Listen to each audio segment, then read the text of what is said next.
never really thought of growing in any other way besides organic. You know, when we first started growing food, we grew it for ourselves. And so one of the reasons why we started growing our own food is because we were concerned about what was in that food. So naturally, we found our way to organic.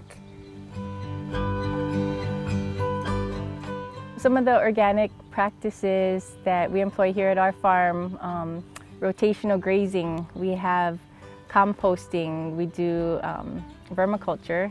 We're rotating our sheep around this place and they're giving us good nutrients through their manure. We're cover cropping. So basically cover crops are here to feed the soil rather than to feed us humans. Hawaiian farmers grew organic naturally. I mean, they didn't have a word for it, but that's what they did.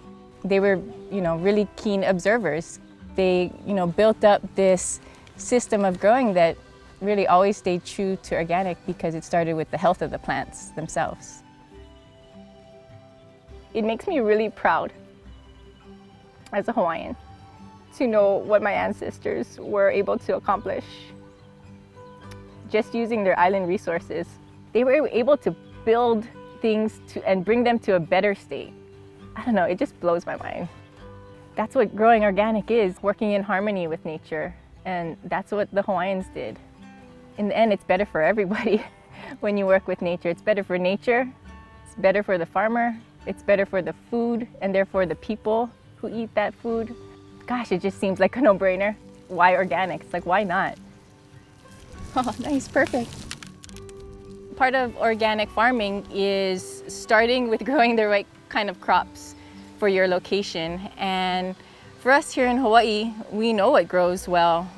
A lot of the crops like ulu, like breadfruit, kalo behind me, the taro, coconuts, niu, mai'a, which is bananas. All of these crops have been growing here for centuries. So I think organic farming really starts with growing what's right for your particular space.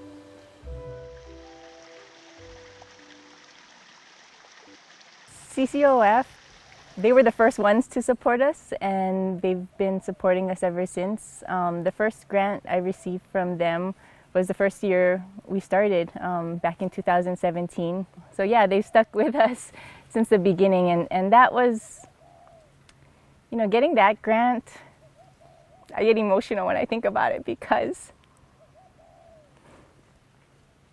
I remember not really feeling like a farmer yet. Feeling like we didn't know what we were doing. I mean, we were passionate about it, but in a lot of ways we were so fresh. And the fact that CCOF believed in us, it meant so much. I have no doubt that it helped us get to where we are today. So over these past 3 years, CCOF has awarded us a total of $7,500, and that has gone a long way. We invested a lot of that money into education.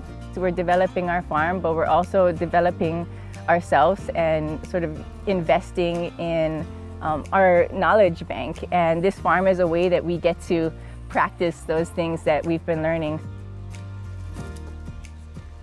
My husband, Brad, he and I run this farm together.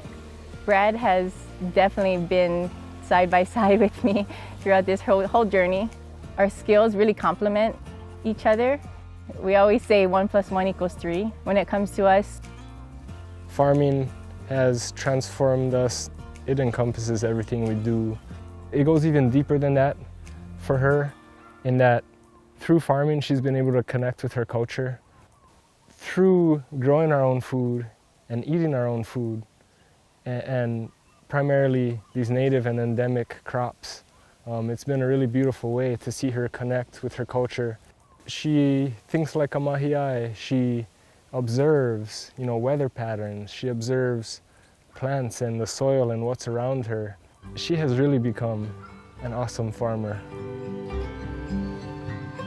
Our first product that we're creating here on the farm is a ulu mamaki tea.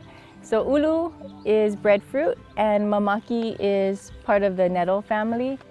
It starts right here behind me in our agroforest will go out and pick mamaki leaves and ulu leaves. We'll take those to our commercial kitchen in town and we'll wash them, we'll cut them up, and from there we pack them and we sell them on our website. I mean, I think we're at the point now where we've cleared a lot of the land. We've started planting out our farm. Some of our biggest needs right now is additional water capacity. It would be great to have a commercial kitchen here. Currently, we go off-site to prepare our products. So it would be really fantastic if we had more infrastructure next. A 3-acre farm is relatively small. We're able to grow sort of like in multiple stories. So this one plot that might have this single footprint, it just multiplies and it goes up. Just in this relatively small plot, we've pulled out so much food, and it's kind of deceiving. I mean, it might not look like a farm, like a monocropped farm with nice rows where we can take our machines and just go through and harvest. But when you think about the resiliency that agroforestry offers, I think in the long run, it provides you healthier crops, more abundance of those crops. If we're playing the long game, agroforestry and some of these organic methods are really the way to go. And we are playing the long game here.